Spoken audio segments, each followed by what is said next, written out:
Hello Leo, Sun, Moon, Rising, and Venus signs. Kamusta po kayo? Sana po ay nasa mabuti kayong kalagayan. Welcome back po sa Star Tarot. Kung bago po kayo dito, welcome din kayo. Thank you po sa inyong support. I truly appreciate it and God bless you all. Tignan po natin sa reading na to kung ano yung mga energies, mga potential energies ninyo na papasok sa 2024. Kukuha tayo ng isang card for each month dito, January to December. So, sili po ito sa 2024. January, February, March, April, May, June, July, August, September, October, November, December. Ayan. So, magulo lang sila ngayon. Tignan natin ngayon. Hopefully, yung mga energies natin ay hindi magulo. Yung mga cards lang natin. So, January, Leo, tignan natin. Paunang message ninyo, paunang energy ninyo is Ace of Wands. Napakaganda. The new year starts in January, meron ka ding new beginning energy. So, napakaganda, no? Bagong taon, bagong buhay, bagong opportunity, bagong posibilidad ang maaaring ma-encounter ninyo dito in January. At ano to, yung parang, you know what, ang na-pick up ko dito, maaaring job opportunity ito or career opportunity ito na magbibigay ng pagkakataon sa inyo na magawa ninyo kung ano talaga yung mga gusto ninyong gawin, no? Maaring dream job ninyo ito, dream career ninyo ito na maaring dumating, no, na opportunity para sa inyo. Kasi ano ka dito, very excited ka, no? You are going to be feeling elated, excited, masaya. You know, parang hindi ka na makahintay dito na simulan kung ano man ang opportunity na to na parating sa inyo. That is in January. So, February, tignan natin anong ganap. We have the devil energy. Ayan. So, maybe meron kayong dito, dealings with a Capricorn person, no? In February. Maaari din naman na meron lang din kayong Capricorn placement sa iyong chart kaya pumasok si devil energy. Maaring bigla kayong dito may pagkalma, no?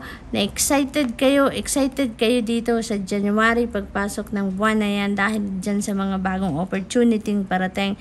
Pero no, parang as you navigate that new beginning in January, bigla kayong nahinto, no?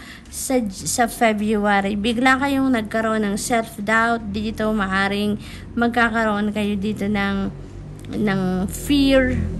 So, maaaring nagkaroon kayo dito ng biglang pagduda sa inyong mga kakayanan, biglang pagduda sa inyong mga talents, skills, gifts, yung mga ganon, So, that is in February. Wala kayong masyadong, galawan, wala kayong masyadong activity in February. Kasi, parang napiprevent kayo dyan ng takot ninyo, napiprevent kayo dito ng pagdududa, no, sa inyong mga capabilities.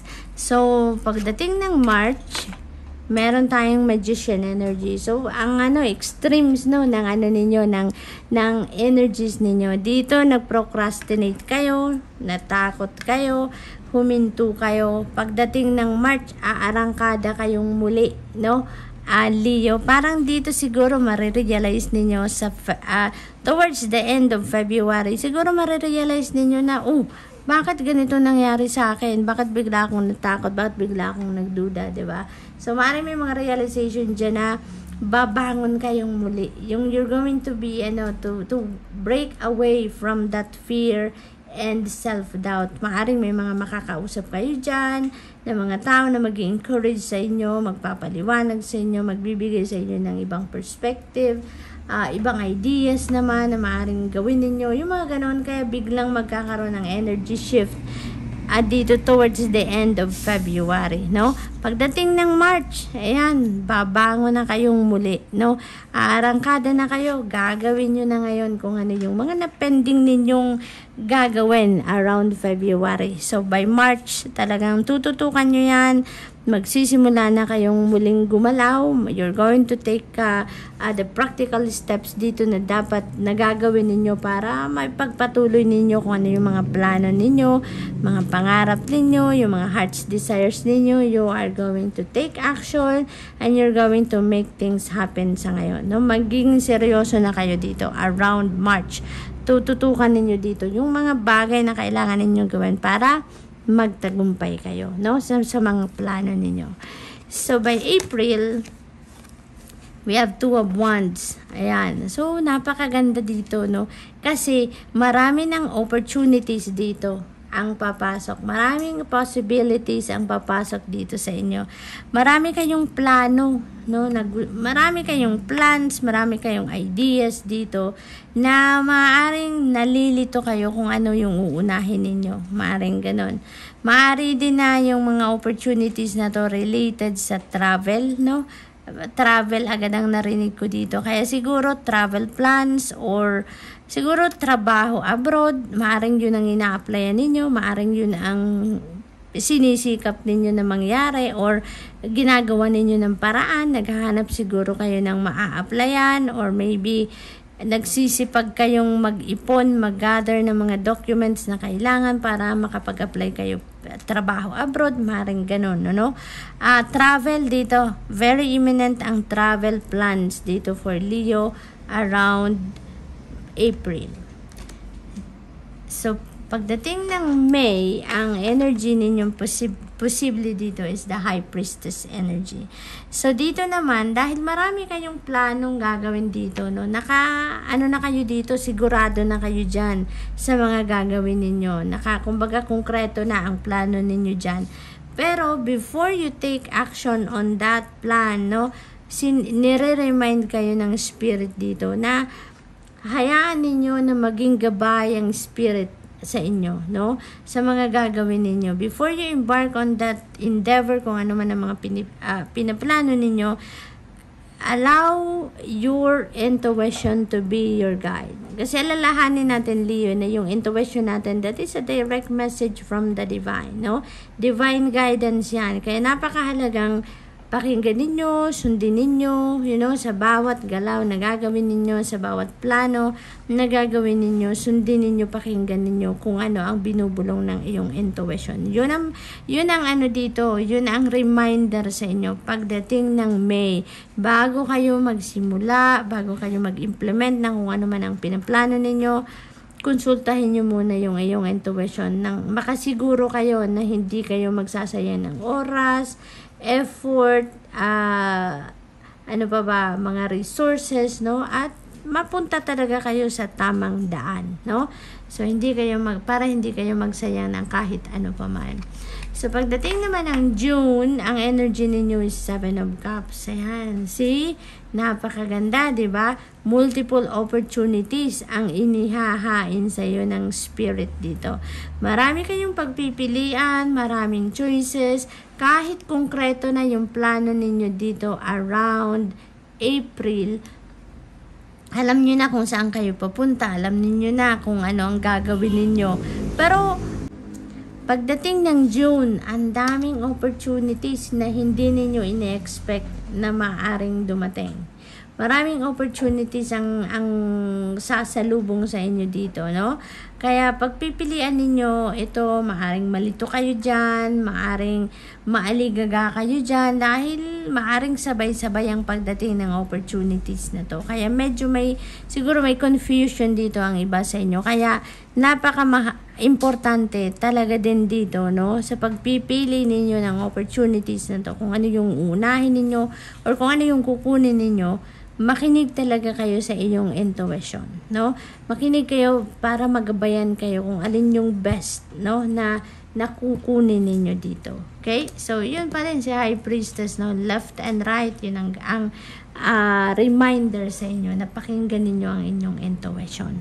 So, second half of the year, July, Ace of Cups, napakaganda.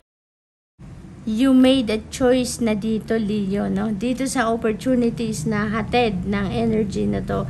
Nung June, nakapili na kayo dyan. Kaya dito pagdating ng July, magsisimula na kayo. You're going to embrace that opportunity at gagawin nyo na ang mga bagay-bagay na nakapaloob dyan sa kung ano man ang opportunity na yan. So this is a new beginning energy. Ano na to? Maraming blessing na ang parating, no? Maaring yung opportunity na to na pinili ninyo, that is what is best for you, no? Yun ang sa tingin ninyo best para sa'yo, kaya yun ang pinili ninyo.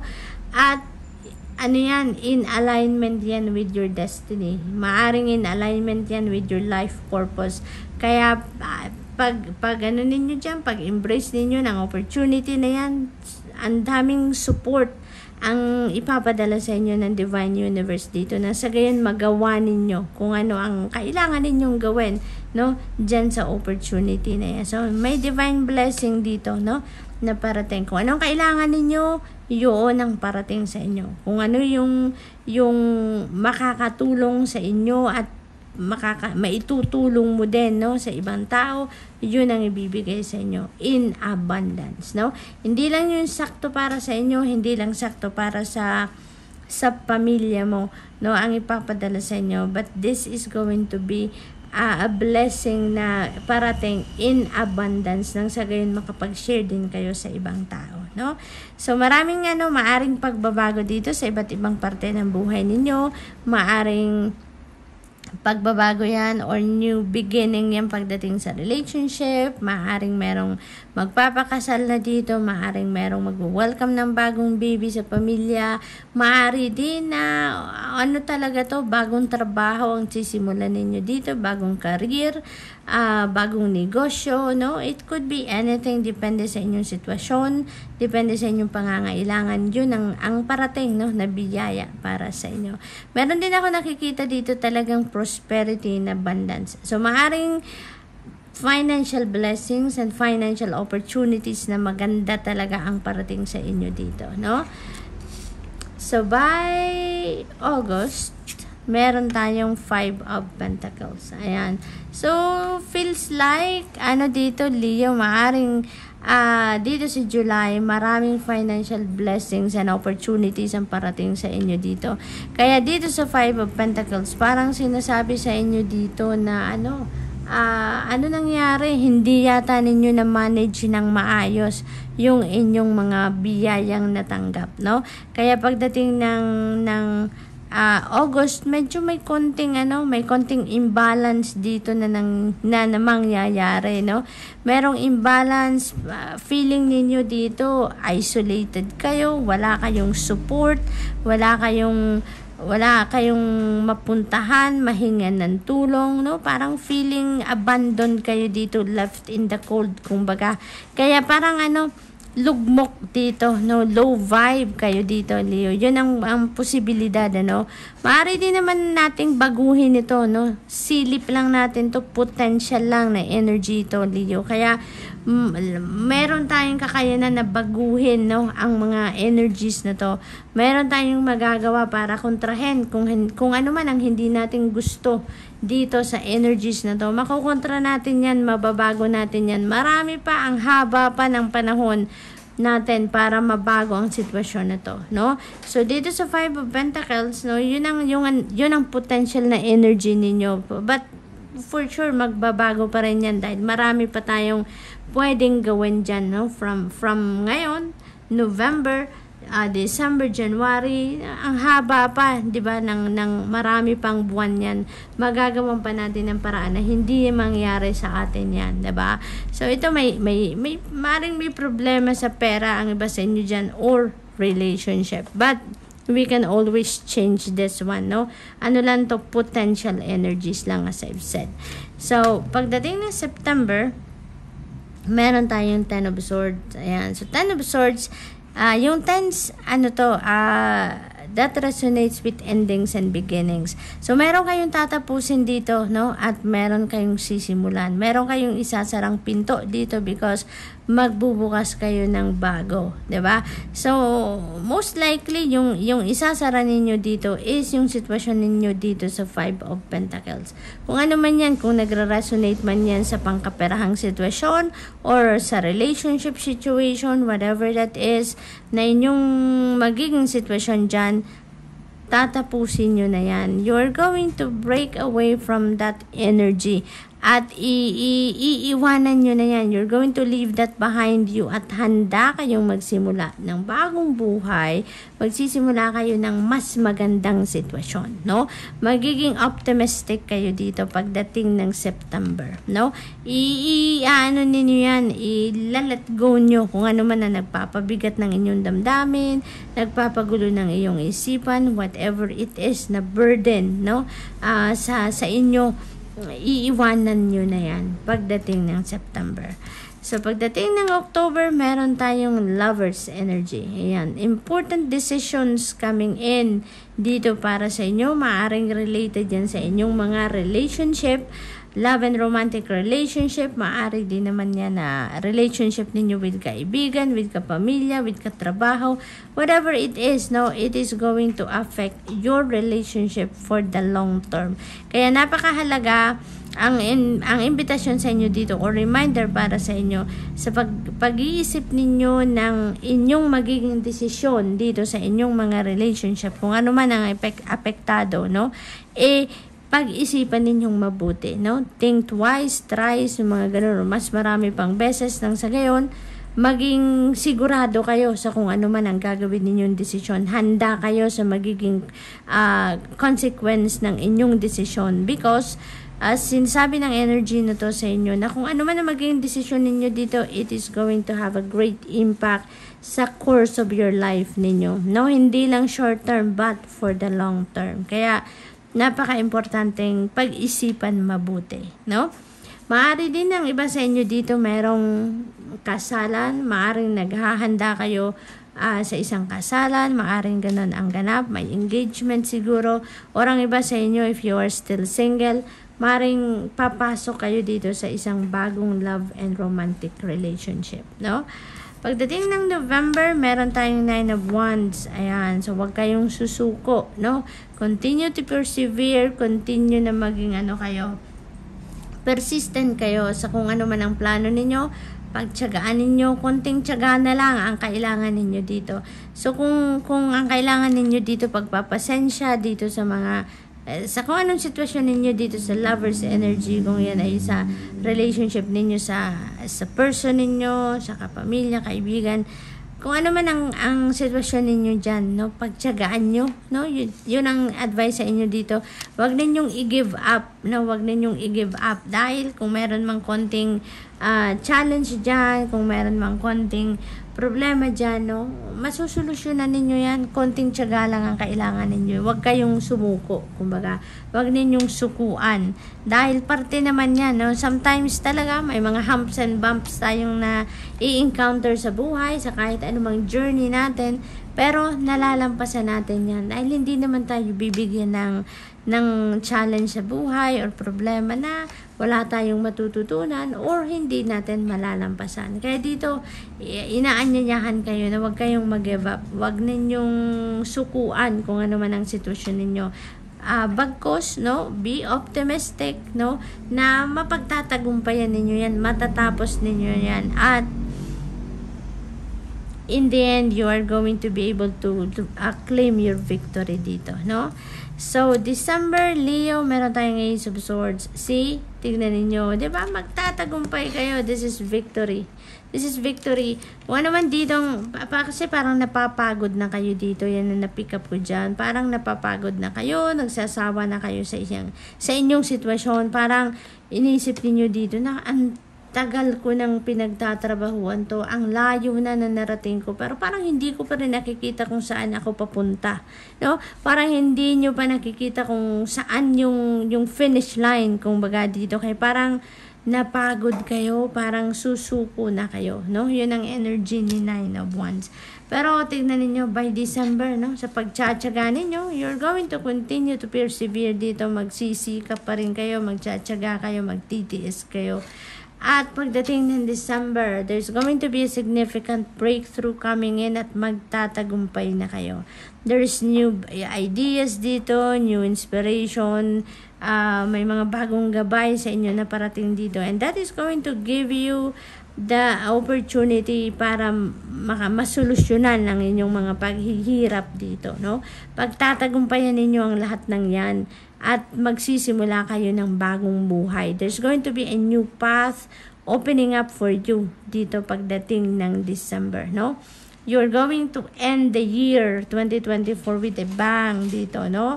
As you walk towards the new year naman of 2025, galing kayo sa victorious energy, no? Napakaganda lang ng pagtatapos ng inyong taon. So, Leo, that's all I have for you for 2024. I hope nakatulong mga mensaheng ito in some way. Thank you for watching. Love and light. Namaste.